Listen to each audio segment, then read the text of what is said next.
Donc moi c'est Thomas, je suis président et cofondateur de Données.org. Données.org, c'est une équipe de 22 personnes maintenant qui aide les entreprises à revaloriser et transformer tout ce qui est invendu, invendable, retour client en opportunité pour l'entreprise. Ça fait maintenant 5 ans qu'on accompagne nos partenaires dans leur transition vers une économie circulaire, sans pour autant changer leur business model.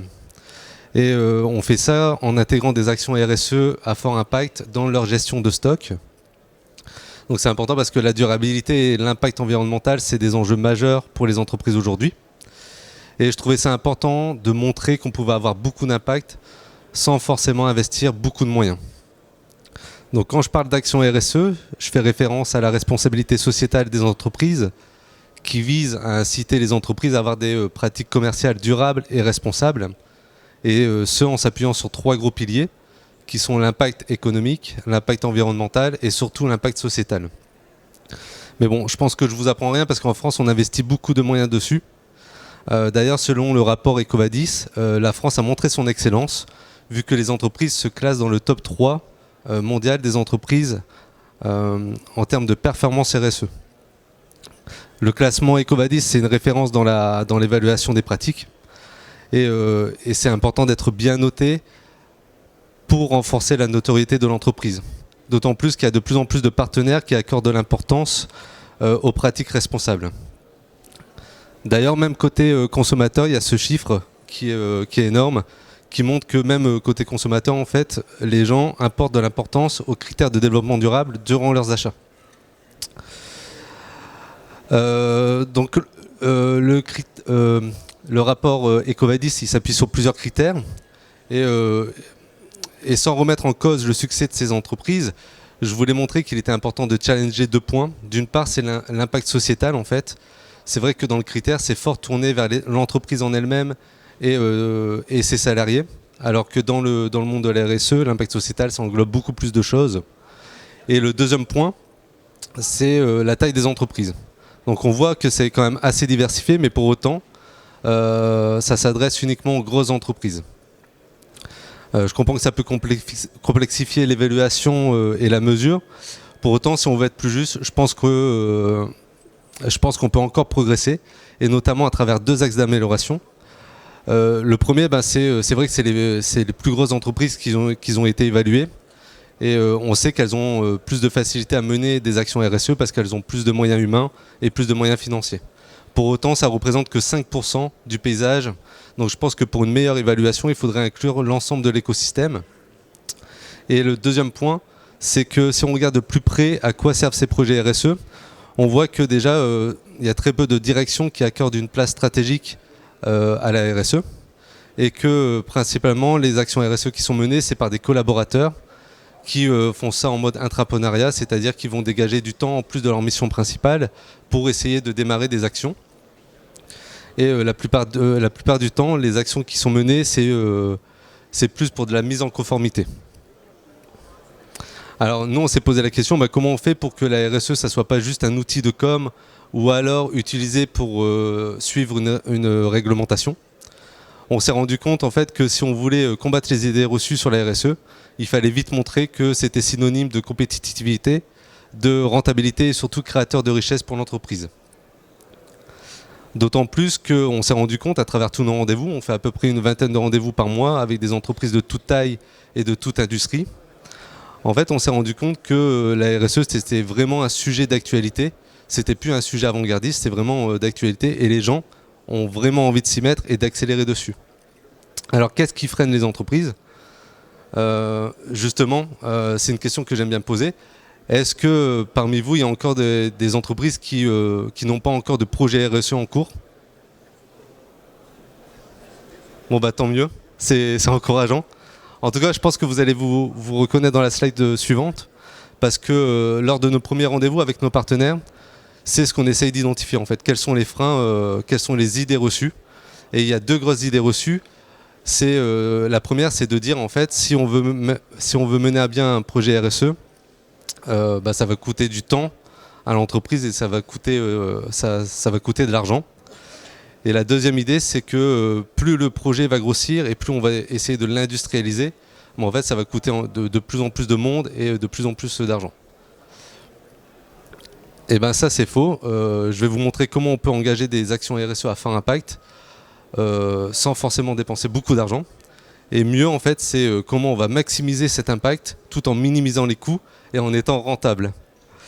C'est-à-dire que plus on va industrialiser et plus ça va rapporter à l'entreprise.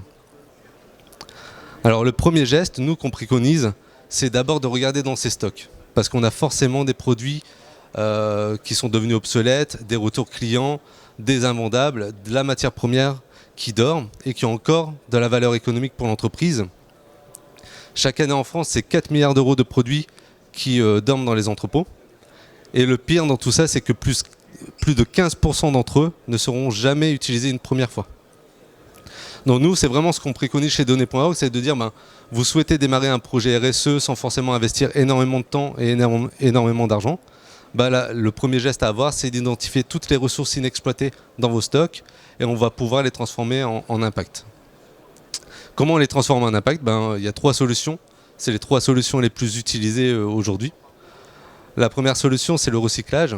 Ça va être de faire appel à un réseau de recycleries pour extraire et séparer et revaloriser les produits à travers leur matière première. Donc ça, c'est vraiment bien parce que ça permet de réduire la pollution, ça permet de contribuer à l'économie circulaire et à générer des emplois locaux. En revanche, ce que je trouve moins bien personnellement, c'est le fait de recycler des produits qui sont neufs et jamais utilisés ou encore utilisables, encore fonctionnels. Et le deuxième point, c'est que ça va coûter de l'argent à l'entreprise. Je trouve ça dommage qu'une entreprise qui essaye d'avoir des bonnes actions, au final, ça lui coûte de l'argent. La deuxième possibilité, ça va être de faire appel à des déstockers. Donc c'est des gens qui vont venir racheter vos produits à très bas prix pour ensuite les revendre. Et donc pareil, ça je trouve ça bien parce que ça limite quand même le gaspillage et ça permet d'accroître le pouvoir d'achat des consommateurs. Tout en générant un minime chiffre d'affaires pour votre entreprise. En revanche, il y a quand même deux problèmes, c'est 2 dérives. C'est que ça va encourager la surproduction et le deuxième problème, c'est que ça va alimenter des marchés parallèles. C'est-à-dire que en fait, les marchés de vos partenaires ou les produits de vos partenaires ou les produits que vous fabriquez, ils vont se retrouver en vente dans des points de vente limite concurrents. Et ça va s'adresser à des cibles potentiellement très similaires à la vôtre. Et donc la dernière solution, celle que moi je préfère, c'est le don. Le don, c'est encore très méconnu des entreprises, pour autant c'est la solution la plus rentable, parce qu'à chaque fois que vous allez donner un stock, vous allez pouvoir récupérer 60% de la valeur de ce stock en réduction d'impôt. Donc là, en termes d'impact sociétal et environnemental, on est vraiment au top. Parce que le produit, on le jette pas, on va le donner à une association, à des gens qui en ont besoin et qui sont dans le besoin, qui vont eux-mêmes utiliser ces produits dans leur utilisation première pour mener à bien des projets qui ont eux-mêmes un fort impact sociétal. Donc en termes d'impact, on est vraiment au top. Et l'impact économique, c'est vraiment génial vu qu'on récupère 60% de cette valeur en réduction d'impôt. Donc si on revient à la base de ce qu'est un projet RSE durable, on se rend compte que vraiment le don répond à ces 3 critères, économique, sociétal et environnemental. Le don répond vraiment à tous ces critères. Et ce que je vous propose, c'est de regarder 2 cas, 2 partenaires qu'on a accompagnés. Le premier, c'est Arlux. Donc on a Arlux, on a rencontré son président. Il avait l'habitude de passer par des stockeurs pour revendre à bas prix ses produits. Et donc on a eu la chance de discuter avec lui et de pouvoir le convaincre de donner. Et on lui a présenté un projet associatif et je vous laisse découvrir la belle histoire que ça a engendré derrière. Dans le cadre de notre activité, on a des renouvellements de produits, des améliorations de produits. On est sur des technologies LED qui évoluent très rapidement et il arrive qu'on sorte des nouveaux produits en remplacement d'autres articles. Les anciens produits ne se vendent plus, on les stocke et ils finissent par prendre de la place, nous coûter cher en frais financiers sur stock. Et jusqu'à maintenant, on les vendait à très bas prix, mais il arrivait qu'on retrouve ces produits sur des marchés concurrents à ceux de nos clients, notamment sur des sites internet ou des choses comme ça. Et on a rencontré Guillaume Delory de la société Données.org, qui nous a proposé de donner ces produits pour en faire bénéficier des associations et qu'en contrepartie, on pouvait récupérer un crédit d'impôt. Et finalement, après discussion, analyse, on s'est rendu compte qu'il était plus intéressant pour nous de donner ces marchandises à une association plutôt que de les détruire, ce qui entraîne des coûts de destruction. Alors l'association Énergie sans frontières, les objectifs sont d'essayer d'améliorer les conditions de vie des villages en voie de développement dans les pays du Sud.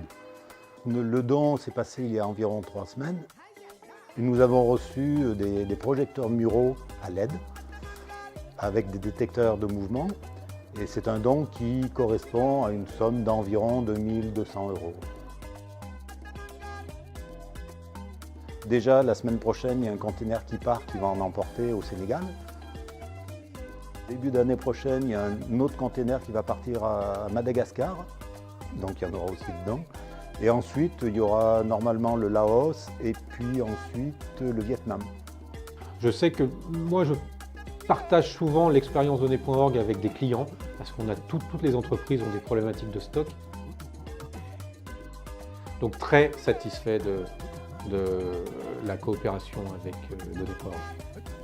Ces dons sont toujours des présents qui nous permettent d'améliorer encore notre présence avec les villages, puisqu'on leur apporte encore un peu plus de lumière. Donc voilà, donc en termes économiques, c'est vrai que au lieu de revendre à bas prix, on récupère 60%. Mais c'est surtout l'impact sociétal qui nous intéresse, vu que ces produits, au lieu d'être détruits, en fait, ils ont servi justement à aider les populations du monde. Donc c'est vraiment top. Un deuxième cas que j'aime bien montrer, c'est un fabricant qui avait 70 tonnes de marchandises. Il ne savait pas quoi en faire, il avait l'habitude de passer par le recyclage. Et donc on lui a présenté un projet qui s'appelle les petits doudous. Et il s'avère que ce projet associatif avait besoin de ces produits pour mener à bien leur mission. Leur mission, c'est de mettre à disposition des chambres pour les parents d'enfants hospitalisés afin qu'ils puissent passer plus de temps ensemble. Donc là, c'est pareil en termes de revalorisation des produits. Ça a permis de revaloriser le produit à hauteur de 60% de son coût de revient, de son coût de fabrication, au lieu de juste revaloriser pour la matière première. Mais c'est surtout aussi en termes d'impact sociétal où là, on ne peut pas mieux faire que de contribuer à ce genre de projet en fait. Donc voilà, j'espère que ça vous a montré les capacités du don et les vertus du don. En tout cas, si vous avez des invendus et 2 heures de votre temps pour identifier justement tous ces ressources inexploitées, n'hésitez pas à le prendre. Vous pouvez mener un projet RSE durable et à fort impact juste en faisant ce geste. Donc voilà. Un petit mot sur notre entreprise pour finir. Donc en fait, le projet il est né quand je travaillais chez Decathlon.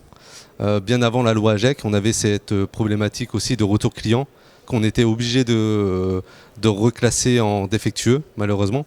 Et donc ces produits, on les jetait et on a arrêté de les jeter pour les donner.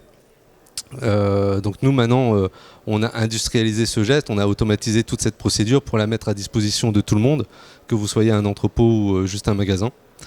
Et donc voilà, on vous permet de revaloriser tout ce qui est produits invendus, produits défectueux ou retour client en réduction d'impôt à travers un axe bien défini, c'est l'impact sociétal. J'aime bien dire qu'on peut tout donner, mais pas à n'importe qui justement. Nous, notre mission, ça va être de chercher un projet local associatif à fort impact qui va offrir la meilleure seconde vie ou la meilleure première vie à vos produits. Aujourd'hui, on a la chance de travailler avec beaucoup de partenaires, donc avec beaucoup de produits divers et variés. On a un réseau associatif qui est grand et qui s'enrichit de semaine en semaine. Et donc, une fois que vous avez identifié les produits, comment ça marche, nous, on se donne 10 jours pour vous proposer plusieurs projets associatifs.